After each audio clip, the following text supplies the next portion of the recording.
ஸ்ரீ குருப்பியோ நமஹ. ஸ்ரீ மகாபிரிவாஜனம் மகாபிரிவாஜனம் மகாபிரிவாஜனம். இன்னைக்கு தெய்வத்துங்கரர் பாகம் 4 அத்வைதம் என்ற தலைப்பில் பெரிவா சொல்கிறத மேலே வாசிக்கிறேன். இது பக்கம் 767 ஆரம்பிக்கிறது. தனித்து நிற்பது ஆத்மாவே. தனியாக தானாக அதை பிரித்து பார்க்கவே முடியாது. ஆகையால் மனசை ஒருமுகப்படுத்தி தன்னிலே நிறுத்துவது என்பது வாஸ்தவத்தில் தனிஸ்வரூபமே இல்லாத மனசில் நிறுத்துவதாக இல்லாமல், எந்த வெளி சம்பந்தமும் இல்லாமல், இந்த மனசின் சம்பந்தமும் கூட இல்லாமல் தன்னில் தானேயாய் நிறைந்திருக்கும் நிஜ நாமான ஆத்மாவில் நிற்பதுதான். மனோதீதமான ஆத்மாவை மனசால் அனுபவிக்க முடியாது. ஆத்மாவை ஆத்மாவாலேயே தான், ஆத்மா ஒன்றால் மட்டுமே தான் அனுபவிக்க முடியும். மனசின் சுபாவமும் ஆத்மாவின் சுபாவமும் ஒன்றுக்கொன்று முழுக்க ஆப்போசிட்டாக இருக்கிறது. மனசுக்கு தன்னை தெரியாது, தனக்கு வேறான வஸ்துக்கள் தான் அதற்கு தெரியும். ஆத்மா தன்னை மட்டுமே தெரிந்து கொண்டிருப்பது, வேறே வஸ்துக்களுக்கு அது தெரியாது. மனசு துவைதம், ஆத்மா அத்வைதம். ஆனாலும் ஆத்மா இல்லாமல் மனசில்லை. ஆத்மாவே ஒருத்தனின் நிஜஸ்வரூபமான தான் என்றால், அந்த தானை ஆசிரிக்காமல் ஜீவனிடம் ஏதாவது இருக்க முடியுமா என்ன? தானே இல்லாத ஒருத்தனிடம் மனசு என்று ஒன்று எப்படி இருக்க முடியும்? ஆத்மாதான் மாயையால் மனசாய் இருக்கிறது. அதாவது மனசையே தான் என்று நினைக்கிற ஜீவனாக ஆகியிருக்கிறது என்று அத்வைத சாஸ்திரம் சொல்கிறது. இப்படி அநேக ஜீவர்களாகவும் ஒரே ஆத்மா தான் ஆகியிருக்கிறது என்று சொல்கிறது. மின்சார உபமானம். இங்கே அத்தியாத்ம சாஸ்திரத்துக்கு சயின்ஸ் உபகாரம் செய்து உபமானம் கொடுக்கிறது. அடிக்கடி சொல்லும் உபமானம் தான். அதாவது ஒரே எலக்ட்ரிசிட்டி வேறே வேறே பல்புகளில் 100 வாட்டு 60 வாட்டு என்றும், பச்சை சிவப்பு முதலான பல நிறங்களிலும், டேப் ரெக்கார்டரில் சப்தமாகவும், ஏர் கண்டிஷனரில் ஜில்லிப்பாகவும், ஹீட்டரில் சூடாகவும், இப்படி பல தினுசாக வெளிப்படுகிறது. எலக்ட்ரிசிட்டி இல்லாமல் இந்த எதுவும் வேலை செய்வதில்லை. ஆனாலும் இதை வைத்து எலக்ட்ரிசிட்டி இத்தனை வாட், அது இத்தனை நிறம், அது இன்ன பாட்டு பாடுவது, அது இத்தனை சூடாக அல்லது குளிர்ச்சியாக இருப்பது என்று முடிவு பண்ணலாமா? இந்த எதுவுமாக இல்லாமல் இந்த எல்லாவற்றையும் இப்படி ஆக்கிக்கொண்டு ஒரே மின்சார சக்தி பல ரூபங்களில் பல காரியங்களை ஆக்குவிப்பது போல்தான் ஒரே ஆத்மா பலவிதமான ஜீவ ஜந்துக்களில் பலவிதமான மனப்போக்கு, சக்தி முதலியவற்றை ஏற்படுத்தி பலவிதமான காரியங்களும் செய்து கொண்டிருக்கிறது. ஆனால் இந்த மனோபாவங்கள், சக்தி சாமர்த்தியங்கள், காரியங்கள் எதுவாவது அதற்குரிய லட்சணங்களா என்றால் அதுதான் இல்லை. இவற்றை அதன் லட்சணமாக சொல்வது பச்சை பல்பை பார்த்துவிட்டு எலக்ட்ரிசிட்டி பச்சை நிறமானது என்று சொல்கிற மாதிரி தான். டேப் ரெக்கார்டரை கேட்டுவிட்டு எலக்ட்ரிசிட்டிக்கு 5 கட்டை சுருதி என்கிற மாதிரி தான். பல எலக்ட்ரிசிட்டிகள் இல்லை, ஒரே எலக்ட்ரிசிட்டி தான் அத்வைதம். அதுவே அநேக வஸ்துக்களில் அநேக காரியங்களை செய்து துவைதங்களுக்கு காரணமாகிறது. இப்படி ஒரே ஆத்மாதான் மாயாசக்தியால் சகல ஜீவ ஜட சமூக வியாபாரங்களுக்கும், அதாவது பிரபஞ்ச நாடகம் முழுவதற்கும் காரணமாக இருக்கிறது.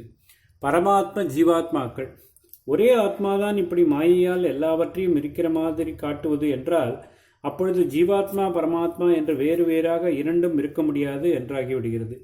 மற்ற எல்லா மாயத்தோற்றும் மாதிரியே தான் ஜீவன் என்கிறவனும் ஆத்மாவிலே தோன்றிய ஒன்று. பல ஜீவர்கள் இருந்தாலும் ஒவ்வொருவருக்கும் ஆத்மா என்று தனியாக ஒன்று இல்லாமல் ஏக ஆத்மாவே தான் எல்லாருக்கும் நிஜஸ்வரூபமாய் இருக்கிறது. தனி ஜீவன் என்று எடுத்துக்கொள்ளும் போது அவனுக்கு தலையிலுள்ள மயிரிலிருந்து ஆரம்பித்து கால் நகம் வரை ஒவ்வொன்றும் ஒரு விதமான பல அவயங்கள், ஒவ்வொன்றும் ஒவ்வொரு விதமான காரியத்தை செய்யும் பலவான கர்மேந்திரிய ஞானேந்திரியங்கள், சதை, கொழுப்பு, எலும்பு, ரத்தம் முதலான சப்ததாதுக்கள், லங்ஸ், ஹார்ட், குடல் முதலானவை, சித்தம், புத்தி, மனஸ், அகங்காரம் என்று எத்தனையோ இருந்தாலும் இது அத்தனைக்குமாக ஒரே உயிர் தானே இருக்கிறது. அந்த உயிர் போய்விட்டால் இந்த அத்தனையும் போய்விடுகின்றன.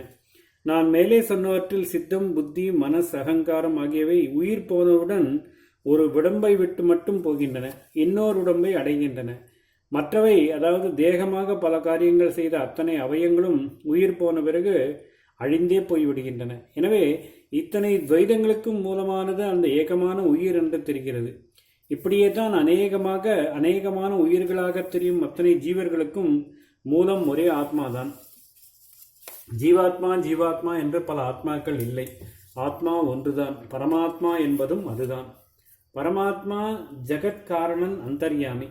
ஆனாலும் நெடுங்காலமாக நடைமுறையில் பரமாத்மா ஜீவாத்மா என்று 2 வழங்கி வருகிறது. நடைமுறை லோக நாடகத்தை வைத்தே இப்படிப்பட்ட பாகுபாடு ஏற்பட்டிருக்கிறது. லோகத்திலே என்ன பார்க்கிறோம்? ஜடலோகங்களும் பிரகிருதியும் பலவிதமாக தொழில்படுகிறது. சூரியனை சுற்றி கிரகங்கள் வருகின்றன. உலகத்தை சுற்றி சந்திரன் வருகிறது. இதனால் பகல் இரவு அயனங்கள் பருவக்காற்றுகள் முதலியன உண்டாகின்றன. சூரிய சக்தியில் பயிர் பச்சை வளர்கின்றன. இப்படி பல சேர்ந்து மனுஷ ஜீவர்களின் வாழ்க்கைக்கு ஏற்றதாக உலகத்தை ஆக்கித் தருகின்றன. மனுஷர்களிலும் மற்ற ஜீவ ஜந்துக்களிலும் ஸ்திரீ புருஷர்கள் சேர்ந்து இனவிருத்தி செய்து கொள்கிறார்கள். இன்னம் புத்தி பலம் முதலியவற்றால் என்னென்னவோ செய்கிறார்கள். ஒவ்வொருத்தர் ஒவ்வொரு விதமான புத்தி பலங்களை பெற்றிருக்கிறார்கள். பூர்வ கர்மா என்று அவரவர் பண்ணியது அவர்களை ஜென்ம ஜென்மமாக பிடித்து கொண்டு பலனை அனுபவிக்கும்படி பண்ணுகிறது. இப்படி எத்தனையோ சமாச்சாரங்கள் ஒரு ஆர்டரில் சேர்ந்திருப்பதில்தான் நடைமுறை லோக வாழ்க்கை என்பது ஏற்பட்டிருப்பது தெரிகிறது. அதனால் இதையெல்லாம் படைத்து இன்னின்ன மாதிரி நடத்தி வைத்து கொண்டிருக்கிற ஒருத்தன் இருக்க வேண்டும் என்று தெரிகிறது. அவனைத்தான் பரமாத்மா என்பது. பரம் என்றால் உயர்ந்த சிரேஷ்டமான என்று அர்த்தம். சகல ஜெகத்காரணனாகவும் அதன் காரியங்களுக்கு அந்தர்மியாமியான கர்த்தனாகவும் உள்ள பேருயிராக அவன் இருப்பதால் பரமாத்மா என்று சொல்கிறார்கள். அத்வைத சாஸ்திரங்களை அனுசரித்து பேசிக்கொண்டு போகிற போது ஜீவனின் சரீரம், இந்திரியம், அப்புறம் மனஸ், சித்தம் முதலிய அடங்கிய அந்தக்கரணம், அதற்கும் அப்புறம் மனோ இந்திரிய சேஷ்டை இல்லாத வெற்று வெளியான ஆத்மா என்று சொல்லிக்கொண்டு போய்விடும்படி ஆகிறது. பல ஜீவர்களும் ஒரே மாதிரியான அனுபவங்களை பெறும்படியான ஜெகத் என்று ஒன்று இருக்கிறதே, அதன் தோற்றம் எப்படி என்பதை சொல்ல இங்கே இடமேற்படவில்லை. இதிலே அத்வைதிகளுக்கிடையே தத்துவங்களை ரொம்பவும் வித்தியாசப்படுத்தி கொண்டு போகும்போது வித்தியாசமான அபிப்பிராயங்கள் இருக்கின்றன. எனவே அத்வைதிகளின் பொது கருத்தை சிம்பிளிஃபை பண்ணி சொல்கிறேன். ஓம் ஸ்ரீ குருப்பியோ நமஹ. ஸ்ரீ மகாபரிவாச்சரணம் மகாபரிவாச்சரணம் மகாபரிவாச்சரணம்.